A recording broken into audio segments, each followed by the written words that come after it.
వందే మాత్రం. నేను మీ journalist Navata. Welcome to R political. ఒకరి తర్వాత మరొకరు అసంతృప్తి రాగం స్టార్ట్ చేశారు. ఇప్పటికే మాజీ మంత్రి జీవన్ రెడ్డి కాంగ్రెస్ కి గుడ్ బై చెప్పగా పార్టీ ఫిరాయింపుల ఎమ్మెల్యేలు కూడా గొంతెత్తుతున్నారు. జంపింగ్లలో Patancheru MLA Gudem Mahipal Reddy back to pavilion అంటున్నారు. లేటెస్ట్ గా బాన్స్వాడ ఎమ్మెల్యే పోచారం శ్రీనివాస్ రెడ్డి కామెంట్స్ కలకలం సృష్టిస్తున్నాయి.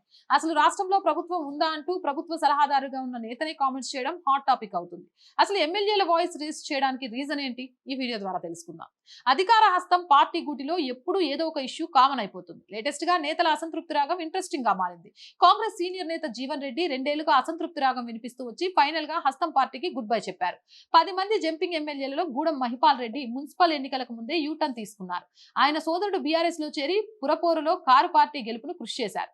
గూడెం కూడా బీఆర్ఎస్ కి సపోర్ట్ చేయాలని పిలుపునివ్వడంతో పటాన్చెరులో మున్సిపాలిటీలను వార్ వన్ సైడ్ అన్నట్టుగా గెలుచుకుంది గులాబీ పార్టీ. లేటెస్ట్ గా మరో జంపింగ్ ఎమ్మెల్యే అధికార పార్టీ తీరుపై డైరెక్ట్ అటాక్ చేయడం చర్చకు దారితీస్తుంది. వాస్తవానికి ఫిరాయింపు ఎమ్మెల్యేలకు మొదట్లో అప్పటికే ఉన్న కాంగ్రెస్ నేతల నుంచి తీవ్ర వ్యతిరేకత వ్యక్తమైంది.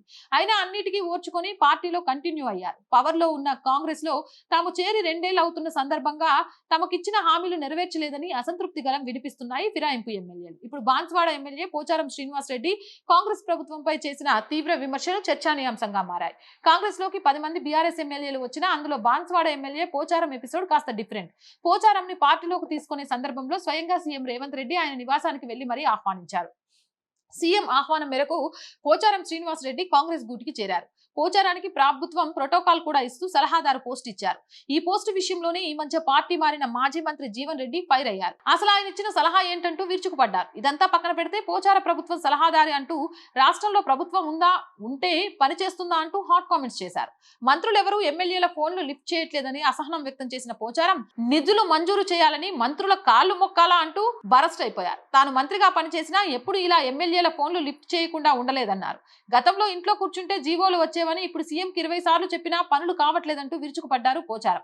తన నియోజకవర్గంలోని వర్ణి మండలం సిద్దాపూర్ రిజర్వాయర్ పనులకు నిధులు ఇస్తామని చెప్పి సీఎం రేవంత్ రెడ్డి మాట తప్పారంటూ విమర్శలు చేశారు. ఇలా పోచారం ఒక్కరే కాదు, పార్టీ ఫిరాయింపు ఎమ్మెల్యేలలో చాలా మంది అసంతృప్తితో రగిలిపోతున్నారట.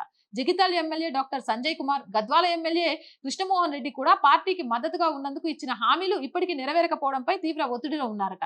కేవలం నియోజకవర్గ అభివృద్ధి కోసమే బీఆర్ఎస్ ని వీడి కాంగ్రెస్ లోకి వచ్చాను, ప్రజలకు ఇచ్చిన హామీలను అమలు చేసేందుకు జాప్యం జరుగుతుండటంతో ఆందోళన చెందుతున్నారట. ప్రధానంగా జగిత్యాల నియోజకవర్గంలో యావర్ రోడ్డు పనులను పూర్తి చేస్తానని ఎన్నికల్లో హామీ ఇచ్చారు సంజయ్. ఆ కీలక హామీని అమలు చేసేందుకు అధికార పార్టీలోకి వెళ్లి 2 ఏళ్లు అవుతున్న యావర్ రోడ్డు పనులు ఒక్క అడుగు కూడా ముందుకు పడకపోవడం ఎమ్మెల్యే సంజయ్ కి కలవర పెడుతోందట. అటు గద్వాల్లో గట్టు లిఫ్ట్ పనులు చేపట్టి పనులు రిజర్వాయర్డ్ కెపాసిటీ పెంచితే నియోజకవర్గంలోని ప్రజలకు మేలు కలుగుతుందని ఆశించారట గద్వాల ఎమ్మెల్యే కృష్ణమోహన్ రెడ్డి.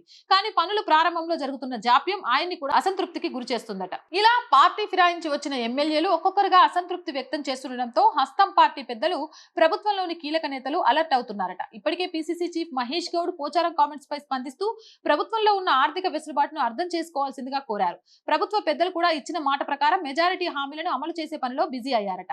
జంపింగ్ ఎమ్మెల్యేలు కూడా బతిమాలో అసంతృప్తి వ్యక్తం చేస్తూ తమ నియోజకవర్గానికి పనులు చేయించుకోవాలనే ఆలోచనలో ఉన్నారట. లేదంటే వచ్చే ఎన్నికల్లో ఇబ్బందులు తప్పవని ఆందోళన చెందుతున్నారట. అందుకే ఇలాంటి కామెంట్స్ తో సర్కార్ పై ఒత్తిడి పెంచేలా సరే పనులు పూర్తి చేయాలనే ప్లాన్ లో ఉన్నారట. ఫిరాయింపు ఎమ్మెల్యేల అసంతృప్తికి హస్తం పార్టీ పెద్దలు ఎలా చెక్ పెడతారన్నది వేచి చూడాలి. అండ్ రోజు చెప్పేదనండి, R group of channels, R voice, R political, R Sanskriti, 3 మన ఛానల్స్.